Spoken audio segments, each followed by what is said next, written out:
오늘의 성경 말씀은 이사야서 6장 1절에서 8절까지의 말씀입니다. 이사야서 6장 1절에서 8절까지의 말씀을 다 같이 교독하시고 마지막 절은 함께 읽도록 하겠습니다. 우시야 왕이 죽던 해에 나는 높이 들린 보좌에 앉아 계시는 주님을 배웠는데 그의 옷자락이 성전에 가득 차 있었다. 그 위로는 스랍들이 서 있었는데 스랍들은 저마다 날개를 6 가지고 있었다.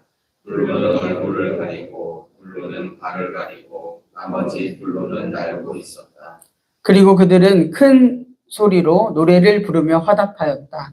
거룩하시다, 거룩하시다, 거룩하시다. 만군의 주님, 온 땅에 그의 영광이 가득하다. 우렁차게 부르는 이 노랫소리에 지방의 터가 흔들리고 성전에는 연기가 가득 찼다.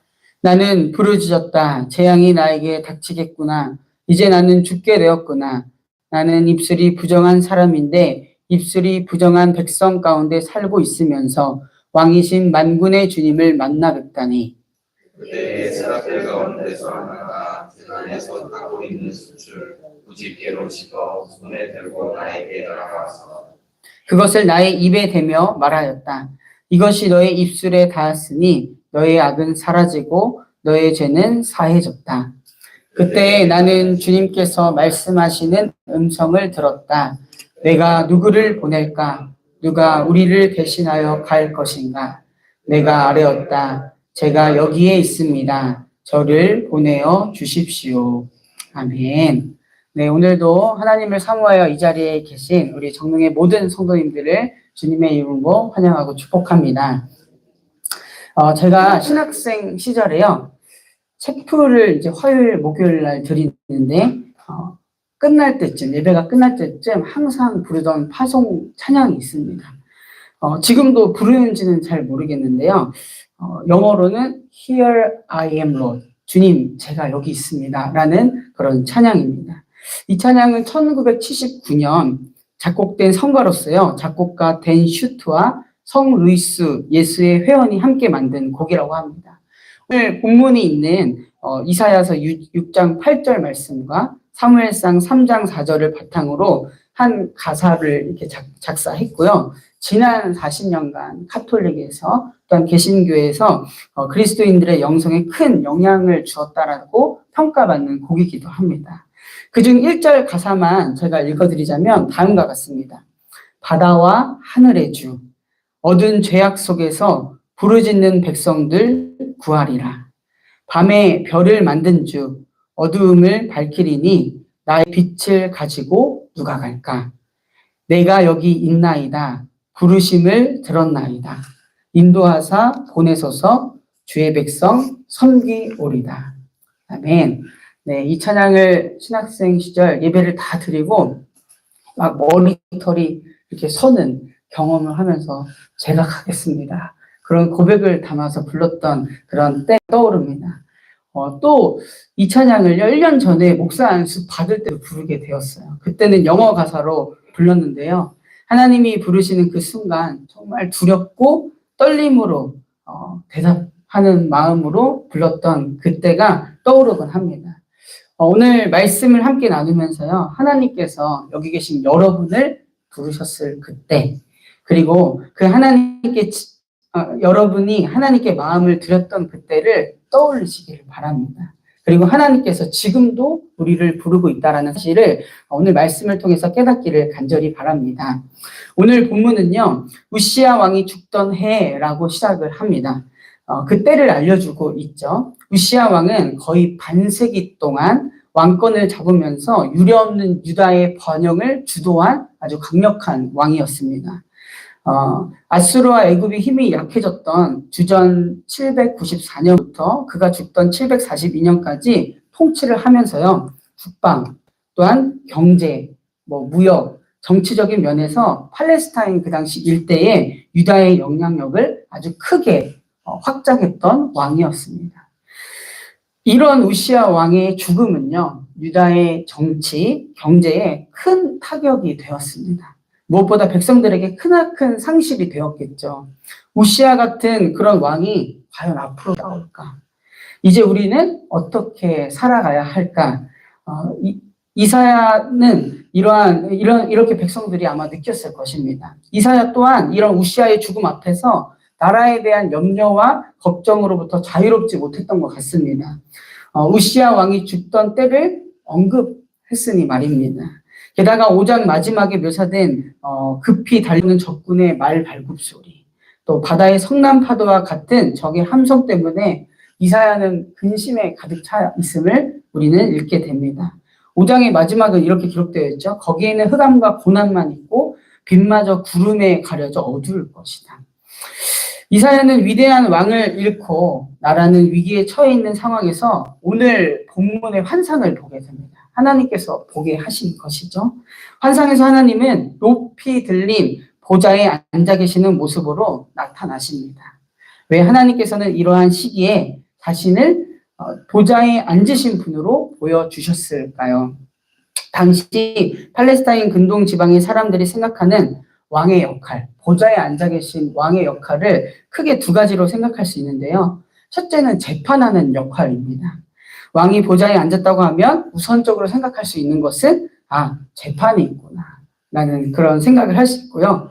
둘째는 전쟁의 때가 되었다라는 것이죠. 고대 근동 지방에는 왕이 직접 전쟁을 진두지휘하면서 그런 역할을 수행했다라고 합니다. 이러한 왕의 두 가지 역할을 보자면 우리는 재판하는 역할에서 유다의 이제 심판이 있겠구나라는 것을 유추할 수 있고요. 또한 둘째 역할에서는 그러한 상황에서도 대적을 물리치시고 자기 백성을 구원하시는 회복을 또한 기대할 수가 있습니다. 무엇보다 이 땅에 진정한 왕이 누구인지를 하나님께서는 환상을 통해서 보여주십니다.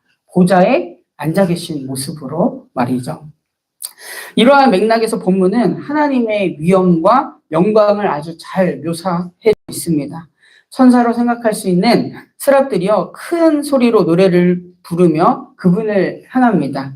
거룩하시다, 거룩하시다, 거룩하시다. 만군의 주님, 온 땅에 그의 영광이 가득하다. 정말 이 땅에 진정한 왕이 누구인지를 묘사해 주고 있죠. 이 노랫소리가 성전 문지방에 터가 흔들리게 되고 일단 성전에는 연기가 가득합니다. 하나님의 충만한 임재를 상징하죠.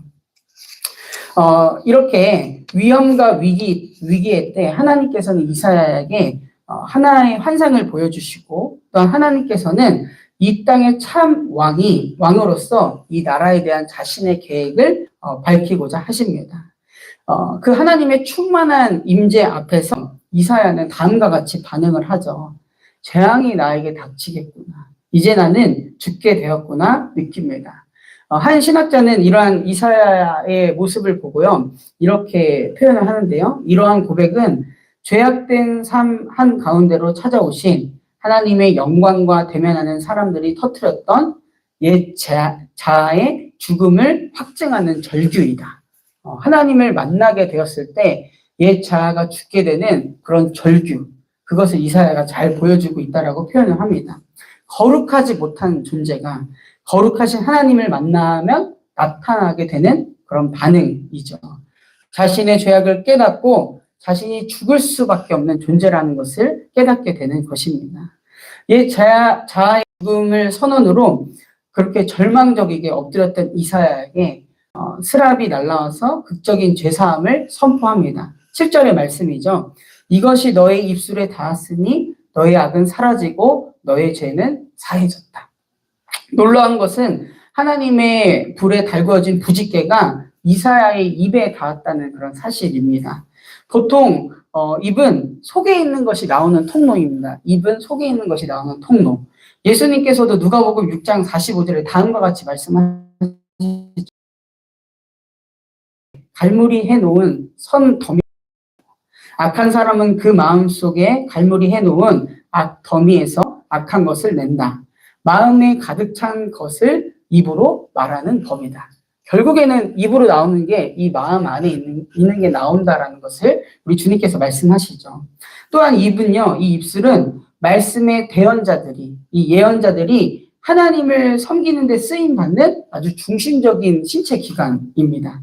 따라서 이렇게 이사야의 부르심을 받는 이 장면은요, 이사야가 죄사함을 받는 사건인 동시에 한편으로는 이사야가 하나님의 말씀을 대언할 자로서의 그런 역할을 얻는 그런 장면이라고 할 수 있겠습니다. 다시 말해서 우리가 여기서 알 수 있는 것은 예언자가 처음부터 구별된 자가 아니라는 것입니다. 입술이 부정한 백성으로부터 정결케 되었고 하나님의 손길에 의해서 다시 입술이 부정한 백성 가운데로 파송된 사람이 그 입술이 부정한 백성들 가운데서 하나님의 말씀을 대언하는 사람이 예언자라는 것을 알 수가 있습니다. 이 사실에서 오늘 믿는 우리의 정체성도 담겨 있습니다. 그것은 바로 죄로 인해서 또한 부정해서 죽을 수밖에 없는 우리를 하나님께서 부르시고 구속해 주신 은혜. 그 은혜로 사는 자가 바로 믿는 자라는 것입니다. 이러한 하나님의 은혜를 진정으로 아는 자는 입술의 고백뿐만이 아니라 삶의 고백이 정말 믿음으로 드러나게 되어 있습니다. 하나님께서는 오늘도 하나님의 사람을 통해서 하나님이 계획하신 일, 또한 이 땅의 회복을 위해서 일하시는 분이라는 것을 또 오늘 말씀을 통해서 우리는 읽어내야 하겠습니다. 그래서 오늘도 여러 위기 앞에서 하나님은 하나님의 사람들을 부르시는 것이지요. 오늘 본문의 마지막 절이죠. 내가 누구를 보낼까? 누가 우리를 대신하여 갈 것인가? 하나님께서는 신학생들에게만 요청하는 것이 아니라 정말 믿는 자들에게 요청하시는 것입니다. 위기는 국가적인 큰 사건만 포함된다고 할 수 없겠습니다. 가정에 있는 문제 가운데, 또한 직장에 있는 문제 가운데, 관계 속에 있는 어려움 가운데, 누군가 관심 갖지 않는 소외된 사회 문제 가운데 주님께서는 내가 누구를 보낼까? 누가 나를 대신하여 갈 것인가? 물으십니다. 저는 이러한 하나님의 그런 마음에 가장 한 모습으로 순종하셨던 분이 떠올랐습니다. 바로 예수님이십니다. 누가 대신하여 십자가를 질까? 나의 온전한 뜻을 행할까? 그런 모습에 예수님은 순종의 모습을 보여주셨죠. 마가복음 14장 35절과 36절에서는 그 순종의 과정이 어떻게 이루어지는지를 아주 잘 보여주는데요. 예수님의 기도입니다. 그리고 조금 나아가서 땅에 엎드려 기도하시기를 될 수만 있으면 이 시간이 자기에서 비껴가게 해달라고 하셨다. 예수께서는 이렇게 말씀하셨다. 아빠, 아버지께서는 모든 일을 하실 수 있으시니 내게서 이 잔을 거두어 주십시오. 그러나 내 뜻대로 하지 마시고 아버지의 뜻대로 하여 주십시오. 아멘. 그 순종의 과정 가운데 과연 이렇게 이런 과정이 있다는 것을 예수님께서 보여주시죠. 그리고 주님께서는 이렇게 기도하신 후에 다음과 같이 행동을 하십니다. 마가복음 14장 42절이거든요. 일어나서 가자. 보아라. 나를 넘겨줄 자가 가까이 왔다. 예수님을 잡으러 온 그리고 그 십자가의 길을 마다하지 않고 기도한 대로 순종한 예수님의 모습을 우리는 읽어낼 수가 있습니다. 인류를 구원하신 십자가의 길을 오롯이 걸어가셨죠. 내가 누구를 보낼까? 누가 우리를 대신하여 갈 것인가? 이런 하나님의 질문 앞에 주님, 제가 여기 있습니다. 응답하는 우리 모두가 되기를 간절히 바랍니다. 제가 가진 재물, 또한 우리의 가정, 또 제가 가진 그런 달란트 등, 즉 저의 삶이 하나님께서 허락하신 것이기 때문에 하나님 마음대로 쓰십시오. 그것이 제 기쁨입니다. 이 복된 순종의 길을 걷는 사랑하는 모든 우리 정릉의 성도들 되기를 간절히 바랍니다. 우리 그 마음을 담아서 마지막 8절을 다 같이 읽어보도록 하겠습니다. 그때에 나는 주님께서 말씀하시는 음성을 들었다. 내가 누구를 보낼까? 누가 우리를 대신하여 갈 것인가? 내가 되었다. 제가 여기에 있습니다. 저를 보내어 주십시오. 아멘. 자, 기도하고 말씀 마치도록 하겠습니다. 사랑하는 주님, 오늘도 우리에게 주님께 순종할 수 있는 새로운 날을 허락해 주시니 감사드립니다. 오늘도 하나님의 사람을 찾으시고 부르시고 그 은혜 속에 우리가 살아가고 있음을 고백합니다.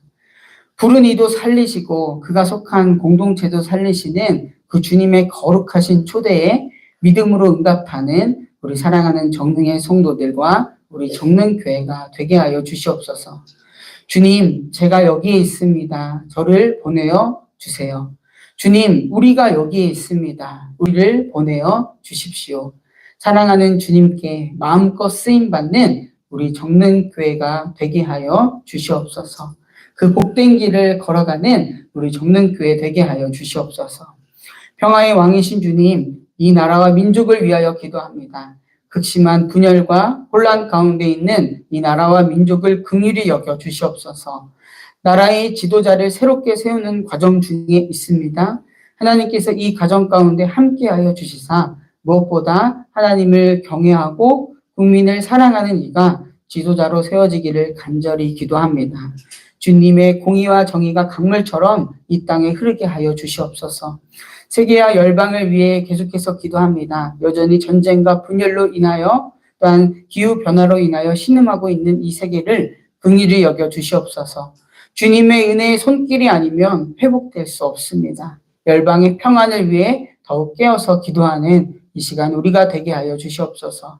몸과 마음 영원히 아픈 환우들이 있습니다. 병으로 인하여 지치는 마음을 주님께서 어루만져 주시옵소서. 그 시간 가운데 주님 함께하여 주시사 동행하는 주님을 깊이 경험하는 우리 환우들 되게 하여 주시옵소서. 오늘은 수요일입니다. 요한계시록의 말씀을 통하여서 우리를 향한 주님의 승리, 그 생명을 배우는 시간입니다. 말씀을 통하여서 우리에게 더욱더 담대한 마음, 기쁨을 허락하여 주시옵소서. 말씀을 전하시는 담임 목사님, 영육간의 강건함을 더하여 주시사 하나님의 말씀을 대언함에 있어서 부족함 없도록 하나님 인도하여 주시고 말씀을 듣는 사랑하는 정릉의 모든 성도들 다시 한번 말씀으로 굳게 서는 시간 되게 인도하여 주시옵소서. 이 시간 하나님께 마음과 정성을 드린 손길 있습니다. 주님, 이 손길을 기억하여 주시사 무엇보다 하나님께서 기뻐하시는 곳에 쓰임받는 예물 되도록 인도하여 주시옵소서. 이 시간 각자의 기도의 제목을 가지고 하나님께 나아왔습니다. 기도를 통하여 우리를 향한 하나님 뜻 알게 하시고 그 뜻에 따라 살아가는 한날 되도록 인도하여 주시옵소서. 이 모든 말씀 우리를 사랑하시는 우리 구주 예수 그리스도의 이름으로 간절히 기도드립니다. 아멘.